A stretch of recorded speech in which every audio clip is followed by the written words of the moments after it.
Relations between the national and county government sometimes become frosty, requiring the services of a mediator. The Intergovernmental Relations Technical Committee is a legal entity created by an act of parliament to ensure there is harmony between the two governments. What have they achieved since they came into the office? Joining us tonight is the acting chair of IGRTC, John Burugo.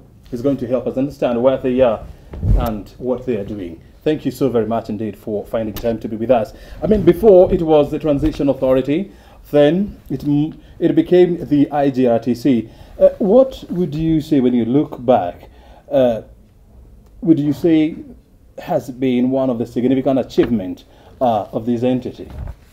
The craft of the Constitution, having established that they are facilitating legislations, one of which is founded the Transition Authority, which was supposed to ensure seamless transfer of functions as per Schedule 4, Part 2 of the Constitution, the 14 functions that were taken to the county governments.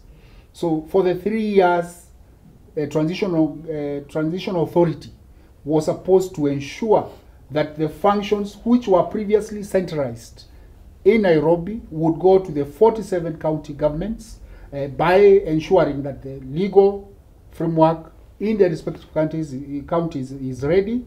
They have the personnel, they have the capacity, and therefore they are also ready to receive the functions that they have been given by the Constitution. That was happening as we were preparing for the 2013 elections.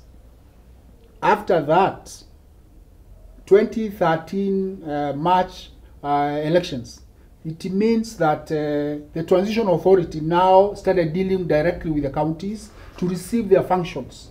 And it did that up to 2015 when its work lapsed, because it was Transition Authority to transit the functions and the governance system from the centralized to the devolved.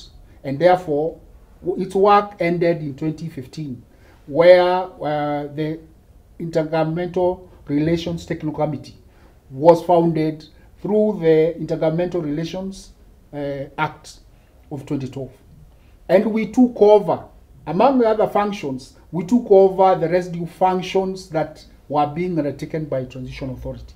So we continued with that work.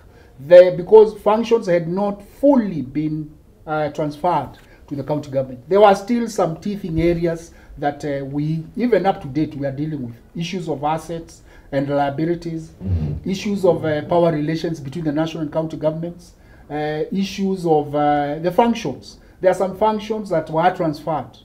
They are partly transferred by the national government. For example, health is a transferred function.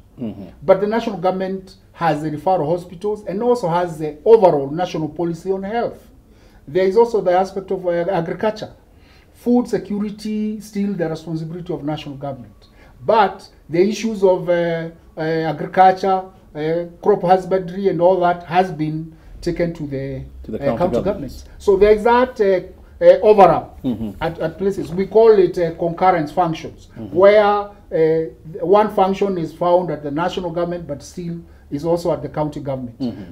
Intergovernmental Relations Technical Committee, ourselves are here to ensure harmonious relationship between the national and county government. How do we do that? We are founded under Article 6.2, which talks about cooperation, consultation, and coordination with mutual respect between the two governments. Again, Article 189, 1 to 4, talks about the respect between the two levels of government and how, if there is a disagreement, there will be mediation, negotiation, and the resort to court would be a last resort. I mean, and despite the existence of the IGRTC, since the year 2015, I mean, there has been conflict between the two levels of government. And a typical case when the Council of Governors moved to the High Court of revenue sharing stalemates, which absolutely was not a good picture.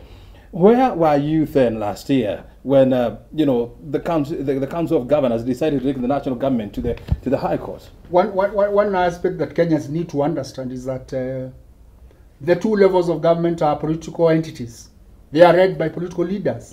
And why the conflicts, the misunderstandings come because of 1, functions, 2, resources, 3, administrative decisions that the two levels of government do in their undertaking of service delivery. And it is in course of that when they are delivering services, they disagree. They are not able to understand each other. There is also at times differing legal interpretations of the existing legislations. We were in existence and we have been seized about the matter, but at times when you give our role is advisory, it's not where we would say we stop the Council of Governors from executing others. As I said, the negotiation, Article 189 provides for mediation, negotiation. And when we provide an advisor for people to sit down, the leaders to be able to negotiate and understand what comes first, what does the law provide, what is the best for the country, and how do we ensure seamless service delivery without any disruptions, despite maybe the delay in release of revenue. When the Council of Governors went to court, they went to court because the national government, through the National Treasury, presented the Appropriation Act to the President without involvement of the Senate. And therefore, the Senate sat back, just made noise, but the Council of Governors would not, because it would ultimately affect the amount of resources, the shareable revenue they are supposed to get. Let me say that first, we need to understand that there is DORA, Division of Revenue Act. That Division of Revenue Act divides the revenue, national revenue, audited revenue of the nation, between the national and county government, 85 and 15%. Yeah. From there, the 15% is forwarded to the Senate, where Senate prepares CARA, County Revenue Act, where now the counties, that 15% is divided among the 47. Yes, shareable revenue is that also follows the recommendation by the Commission for Revenue Authority.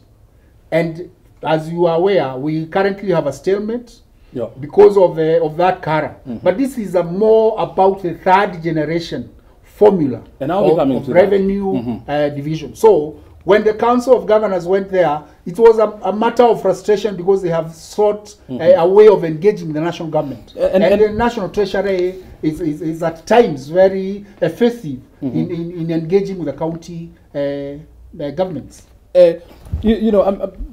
Your role is advisory, and so, I mean, it doesn't have any legal commitment to it.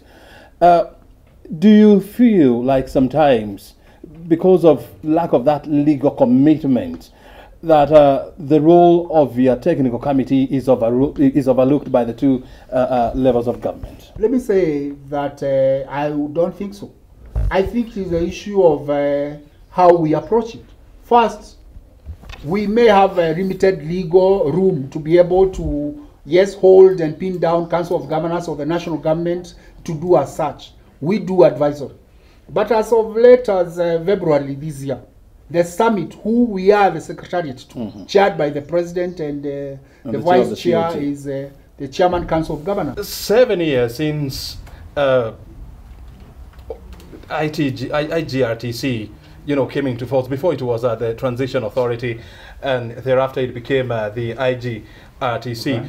Intergovernmental Relations Technical Committee, and transform it into a commission so that it has more scope, more power, and more ambit within which to advise the national government and also the county governments. And therefore, soon the law on intergovernmental relations is under amendment. It will be presented to Parliament. It has already passed through Cabinet, so it is going to Parliament for enhancing the ambit and the legal advisory role of the technical committee. Having said that, I would want to say that our advice is normally taken very seriously. We have, because of our role, been engaging the Council of Governors and also the summit, which, as I said, is chaired by the President. And therefore, the role that we play is factored in the decisions they arrive at. And, what will change once you transition from a technical committee to a commission? Can you paint for us a scenario once you become a commission? We have more scope of work. We have more assertive advisory role. It will not no longer, yes, it will be technical, but we will now be more engaged and more involved in procedural step-by-step implementation of the relations between the two levels of government. As you are aware, we are coming 7 years from a centralized position. We have 14 functions that were devolved to the county governments, which have been in existence, albeit with those challenges that they have. But we are now moving into, if we go back to the first phase of the devolved government, the Council of Governors then was very confrontational. That was between 2013 to 2017. Yes, 2013, 2017, it was very confrontational. It had very, very hard stances, demanding all the functions. In fact, because of their push for demand for the functions to be offloaded to them, in August of 2013, they were given all the functions, which the Transition Authority Act did not provide for. The head of state, as the chairman of the summit, ascended to their request, but the Transition Authority had not taken the procedural steps of assessing capacity, preparedness, the structures, and also having the requisite skilled and competent personnel in place. And therefore, when they received it, then they started crying that, now they're making noise. Now the government has given us functions, we want the money. The issue is not the money, the issue is the preparedness. Are the structures there? Do you have a legal framework so that even when you get a function, you are able to execute it, you are able to deliver it? For example, very few counties have devolved their services beyond the ward, and yet the County Government Act provides that you can even go to a village, which means, yes, they reach the village, but you see, those are structures and legislations they are supposed to have in place. So we have a lot of legal activity as IGRTC that we are supposed to review. In fact, we have audited and we have been going through the various registrations and framework, and we have identified 52 pieces of registration that we need to conform to the devolved system of governance, so that these conflicts between the national and county government does not happen. And more importantly, when the law provides, Article 189, that when you offload or you transfer a function, resources follow. We say FFF, finances follow functions. So when a function is devolved, when it is transferred to a county government, resources should be followed by resources. And that has been part of the conflict. There are some feelings, among the public that, some functions that are devolved to the devolved units, like health, education, and so much, like there has been steps back. Instead of progression, instead of progress, some of these functions, have deteriorated. And a case example would be quoted as the health functions. The other one would be education. And so there has been claim from some quarters of the public that these roles should be taken back by the national government. As IGRTC, what is your position on this? First and foremost, you asked us what will change when we become a commission. all commissions, they have one mandatory requirement: to uphold constitutionalism. And upholding constitutionalism for us, IGRTC, means that is giving candid, objective, well-researched and evidence-based advisory to the national and county governments in regard to execution of functions that are attendant to the two levels of government. As I mentioned, there has been challenges in the transfer of functions and even implementation and the execution of the same. It is the responsibility of the IGRTC to audit and assess the performance, evaluate the performance of implementation of functions by the county governments. Don't forget that the national government and the county government serve one Kenyan, one Wanjiko, so to put it, that we serve one Mwananchi. So even when the health, if it were to go back to health to national government, it will still serve Wanjiko, Siombua and Nanjala. But what does the Constitution say? It says that that function of health is devolved. I said that it is a manner of releasing that function which did not follow the procedure and found some counties unprepared. But since then, counties have caught up, I would say. In fact, health is one of the areas that, yes, they have challenges. But if you look at how they have managed the COVID, we have had a very good, corroborated, consultative, and coordinated management of the COVID situation in the country. And that has been through the effort of the national and county government coming together. Of course, IGRTC in all the summits, the extraordinary summits that have been held, 3 of them, we are the center of the preparing and coordinating the meetings, and also following up on the resolutions. So, in terms of health and maybe other functions that are seen to be lapsing, I mentioned that resources follow functions. So for those who are saying, the leaders who are saying that they want to have health back, it's not that there is any extra formula that or something that they will add when the function goes back. It's because when the health docket went down, it went down with resources. There were a lot of analysis on the merits and the demerits of that move.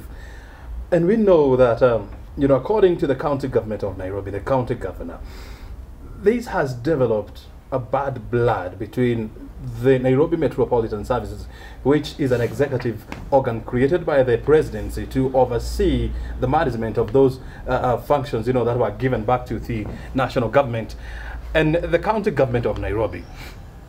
We have also seen a situation whereby the county governor himself, has moved to the court, saying that he's keen to revoke this agreement. As IGRTC, there is cohesion between the two governments.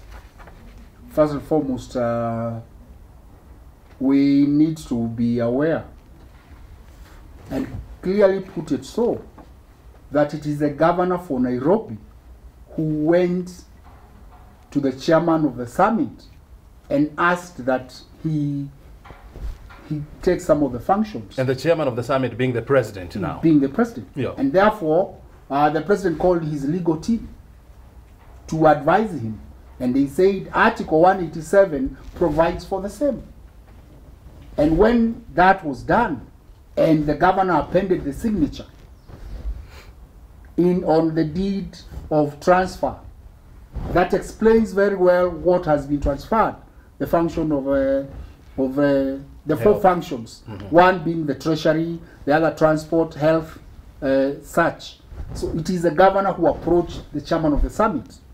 The chairman of the summit ascended to the request, and he said as much when the ceremony was happening. The governor voluntarily appended his signature.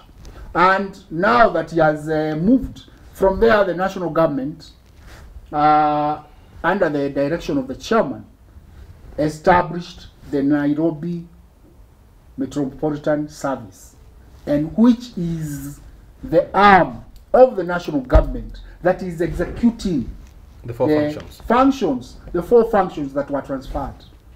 If there are operational and teething issues that are there, IGRTC is ready to be able to mediate, ensure that there is a structured engagement, because NMS, the four functions, there are other 10 functions as per the constitution that remain with the government. I mean, yes. when you say if they are, I mean, you are assuming that you do not know that they are there.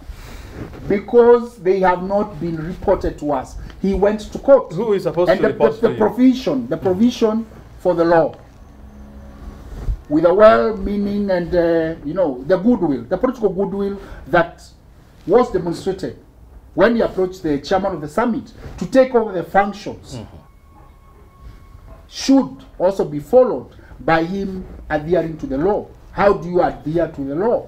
By looking at what dispute resolution mechanisms exist. The litigation route of the courts is a last resort. So there is, you can approach the chairman and tell him, we are not comfortable with NMS, and this is how we would want us to be structured. This is how we would want to engage. This is how we would want the resources to happen, to be coming through me or through, you know, whatever route. There is also the aspect of service delivery. This is how we would want the four functions I transferred.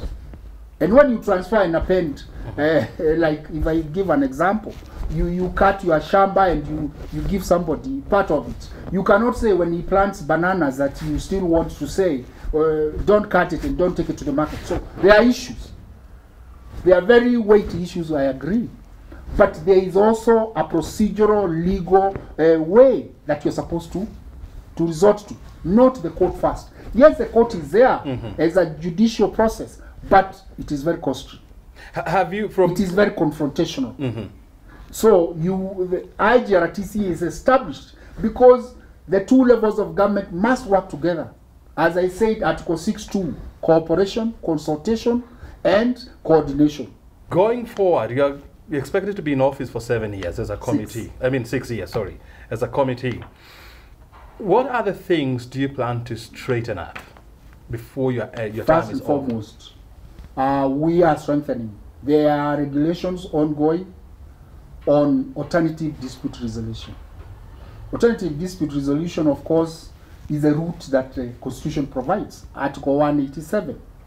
And it also enhances the provision of Article 6, that we cooperate, we consult, we coordinate. Where we have issues, then we are able to iron out for the better service delivery.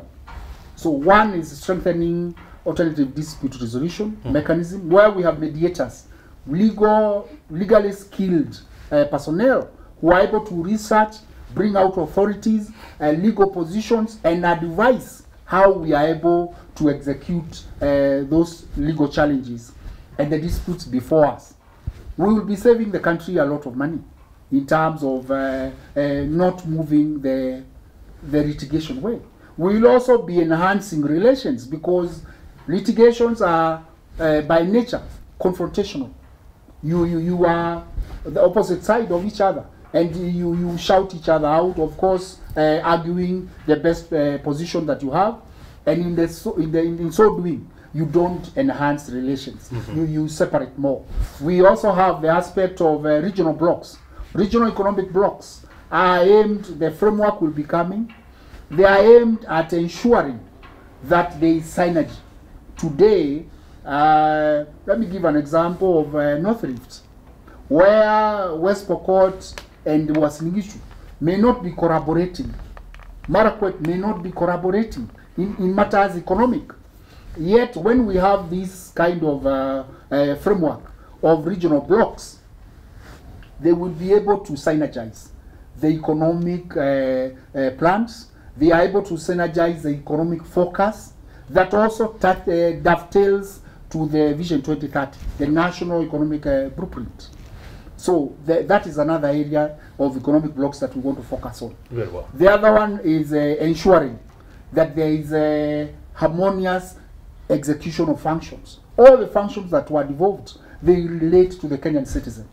The Kenyan citizen demands and cries for and aspires for better performance by the county government, by the national government in service delivery, be it health, roads, education, water provision, so all that. We are also doing, as I said, audit of all legislative frameworks that touch on devolution. We have 52 pieces of legislation that we need amended to align with aspects of devolution and therefore enhance more service delivery to the counties. Lastly is the issue of accountability for the two levels of government. In terms of accountability of governance, you have seen many governors are being accused by the assemblies of here and there, issues of management. So that is another area that we will look into. Public accountability. When you hold public office, when you are interested with public funds, are you beyond reproach? Are you doing what is expected of you? And of course that we will work with other agencies. That will be an interagency approach. Lastly is the issue of our strategic plan. When the predecessor, the pioneer GRTC came into office, they did a strategic plan that started from 2015 to 2020. We're in the process of doing, developing another strategic plan, 2020-2025. Lastly is the aspects of, we want to close the assets and liabilities registers. We also want to close the public records of the de facto 175 local authorities. So those are some of the issues that we need to address. We shall be addressing, and also other emerging issues like what Nairobi is coming up with. We will be handling them as we go along. And you know, in 1 minute, I mean, how also do you plan, or how do you come in? There has been, you know, a lot of angst between some of the devolved units, between county assemblies and you know, the executive office of the of governors, and this is somehow impacting on service delivery to the public. What role do you plan to play, you know, to ensure that if there are disputes, and of course you expect them in the future, that there should be an elaborate way of handling them? We participated in a meeting that tried to unlock, that was chaired by, to unlock the resource, the sharing, the CARA that is before Senate, that was chaired by the Cabinet Secretary for Treasury. And the outcome of that consultation was the release of the 29.7 billion that is going to the counties to help them continue with operations as the Senate sorts out the issue of CARA. We will engage in such kind of forums. We provide the forum for arbitration. We provide the forum for negotiation. We provide the forum for better relations. Because when the relations are sour, when there are tensions, it means service delivery is affected. And that includes, and principally so, the resources.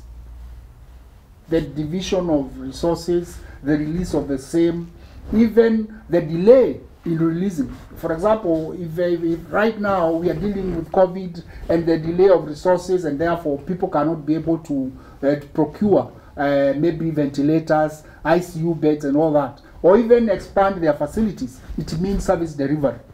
And the Kenyan is at risk. So ours is to ensure that there is seamless relations, there is good working relationship, there is cooperation, there is consultation, and more importantly, coordination. Because when we lack coordination, some overlaps also bring wastage of public resources.